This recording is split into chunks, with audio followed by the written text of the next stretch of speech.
Hi everyone, I'm Jim and welcome to the review of Murder the Dance, the second studio record by the band Bleed the Sky. Today we're celebrating the 15th anniversary of the record, so I've decided to go back and see if it still holds up or not. My story with this band is quite simple. I've stumbled upon their music back on YouTube in 2008. It was their song God in the Frame. I've heard it and I was like, this is amazing, I need to check out everything this band has recorded. And I've been their fan ever since. To say there were issues while writing and recording this album is an understatement. First, let's focus on the lineup. We've got two founding members here, Noah the vocalist and Austin the drummer. Everyone else is completely new. The two original guitarists and bassist left after the first record, Paradigm and Entropy. They were replaced with Rob on the guitar, another dude on the guitar who left in the middle of recording this album. So because of that it got delayed. That dude was replaced by Justin. We also have Ryan Clark on the bass. What's interesting here is the fact that one of the songs was written by the previous guitarist, Wayne Miller. He doesn't play on this album, but he wrote The Demons That Could Be. The production here was done by Christian Oddwalbers, you might know him as the ex-bassist of Fear Factory. He also played with Cypress Hill on their Skull and Bones record and the next one, also in a rap metal project Cash with Deftones and Cypress Hill members. Nowadays he plays in Violence, and the production is just alright, it could have been better. The record isn't overproduced, it has a demo quality to it. I love how the drums sound here, they sound very crisp and powerful, but the rest of the instruments should have been in the front because they are kinda buried here, especially the guitar sound. I still think this production works out in the end, there is no clipping here, no loudness war, but it could have been better. Message is diverse, the lyrics are mostly about revenge, murdering people, society, personal issues. Also there's one thing here that is bothering me. I don't know if they are the same person, but Ryan Clark is the vocalist of the Christian metal band Demon Hunter. If he is truly playing the bass here, what does he think about the lyrics? Because from what I can tell, Bleed the Sky has a very strong anti-religious message, especially on the first record. Even here there's a song called Slavior. Of course I might be wrong and Bleed the Sky is a very religious group, but I don't think so. Structure of the tracks is basic. It's standard intro, verse, chorus, bridge, breakdown, outro. Sometimes it's slightly different. Music on this record is actually quite interesting. On first record, Paradigm and Entropy, Bleed the Sky mixed metalcore with nu metal and slight groove, thrash and death metal influences here and there. And that worked, I truly love that record with all of my heart, but on this one, there's a big change. This is mostly a groove metal oriented record, with some metalcore and death metal elements. Also one song has slight nu metal scent, but that's it. Most of the grooves and the riffs here remind me of Pantera. Also there's a slight sludge metal influence here as well. I must say that I did not expect such a change from this band, but I think it works, I truly enjoy it.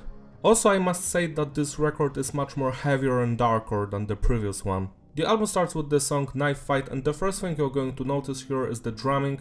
Austin is one of the best drummers out there. He's very talented and his way of playing sounds so unique, especially his double bass work. He has style, he has groove, his playing is energetic, and I must say that his drumming is the reason why this band stands out from the rest. Also it doesn't matter where he's playing. If it's Chimera, Bleed the Sky, The Elite, Devil Driver, Vented, you will always recognize him. Truly one of the best drummers out there, his beats enrich the sound of this band. Next we have the bass work, it's audible and it mostly follows the guitars. Sometimes the bass player has his own lines, which is very cool. Then we have the guitar playing, it's groovy, it's chunky, I love the breakdowns here, the evil sounding guitar solos in some of the tracks. The overall groove is just so heavy and mesmerizing. I also enjoy the more melodic parts on this record where the guitar playing is much more soothing and just beautiful. What I'm trying to say is that the guitar work is fantastic most of the time.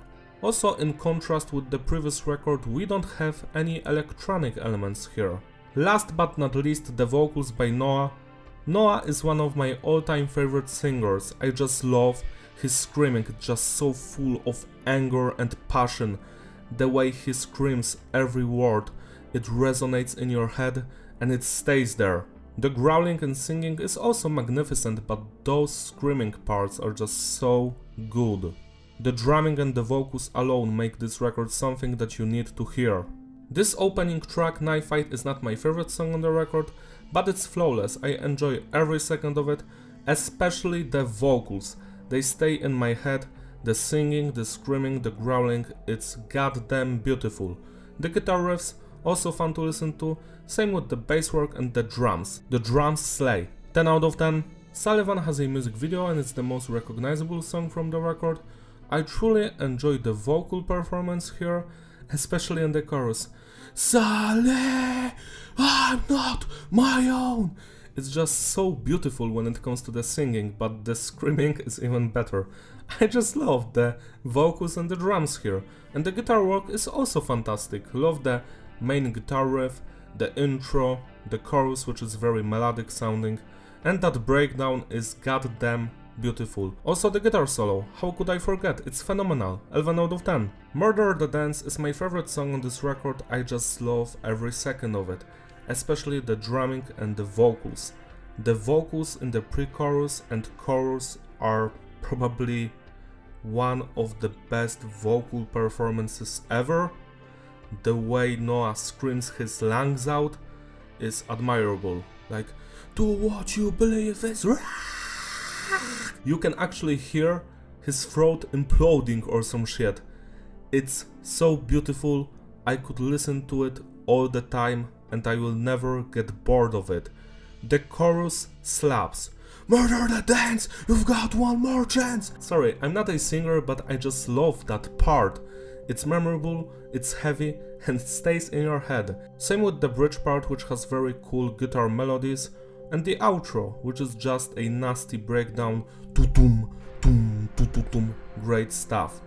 12 out of 10. The Sleeping Beauty features Jeremy Hall of Shadow Witch and it's my third favorite song here. I love how the previous song transitions into this one, it's so smooth. The beginning guitar riffs are just so dark sounding. This whole song is just evil. The vocal performance, yet again, fantastic. The guitar riffs, memorable. The bass work is actually great here as well. And those drums make me cry because they are so good. My favorite parts here are the verses, the chorus and the guitar solo. 11 out of 10. Morose has a very groovy, chunky aesthetic to it. I just love that main guitar riff. Then we have some verses with some cool ass screaming. The chorus, which is very memorable. But my favorite part is the outro where the song just explodes. It's so heavy and melodic at the same time. I love that Noah is screaming his lungs out yet again in that part, and then he's just singing, I'll be a better man or something like that. It's truly an outstanding performance. I love everything about this song, 11 out of 10. Occam's Razor features Martina from the band Drain, and Christian the producer on the bass. Martina is singing. This is my least favorite song on this record. It has a slight nu metal atmosphere at the end. As you know, I love nu metal, but this song is nothing special. It's just a ballad in the middle of the album. I do like the singing here and it's a breath of fresh air because of how different this song is from the rest of the record, but yeah, it's just fine. Every other song here is better. 6 out of 10. Next is Bastion, or however you pronounce it, and this song is very groove oriented. The main hero of this track is the drummer Austin, because in the middle he's just killing it with his leg work, the double bass just slays all the way. I love the guitar riffs here and the chorus is fantastic, but my favorite part, excluding the drums, is the bridge. It's memorable, it stays in your head, it's just so goddamn heavy. The entire song is. The vocal performance, yet again, epic. 10 out of 10. Slavior, now this track continues that groovy atmosphere of the previous one, but it's much more melodic.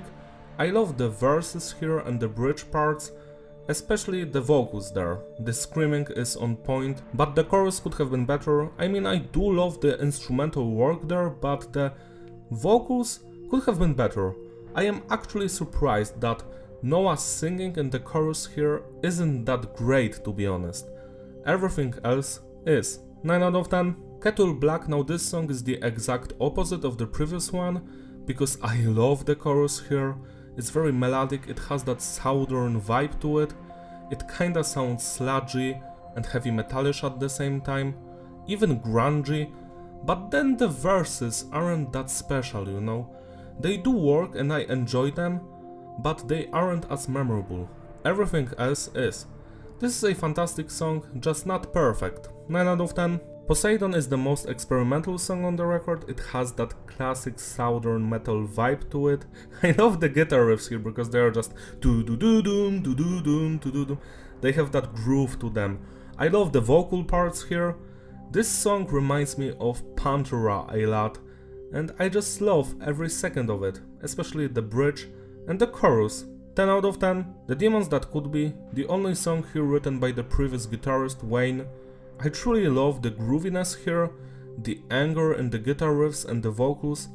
My favorite part is the drumming, the chorus, the bridge and the outro. I don't see any flaws here. 10 out of 10. Vertical Smile features John Howard of the band Fred Signal, which was also produced by Christian Oldwalbers. The intro here is just astonishing, and I love the fact that it later repeats. The drumming here, phenomenal, same with the guitar work and the bass. The vocals, the screaming is on point, it's emotional, it's angry. That whole intro, just wow, bravo, bravo. Then we have the verses, which are yet again great. The chorus here actually has that old school Bleed the Sky vibe to it. That's the part where I think we are hearing John Howard or Fred Signal. Great singing, very emotional, stays in your head. The entire song is just 11 out of 10. And the hidden track is just some piano playing. It's okay, it's nothing special, it's decent. 6 out of 10. To sum it all up, the consistency is stable and the flow is fitting. Replayability, yeah, it's a masterpiece. I truly love this record from beginning to the end. Every track is packed full of amazing guitar riffs, astonishing drumming and beautiful vocals. What's not to love? You need to listen to this one right now. What's hilarious to me is the fact that this record isn't as good as the previous one, yet it's a fucking banger. Celebrate the anniversary by spinning this record today, it deserves your love and attention. That's all from me, thank you for watching, don't forget to like and subscribe, follow me on my Instagram in the description, I will see you in my other videos, bye!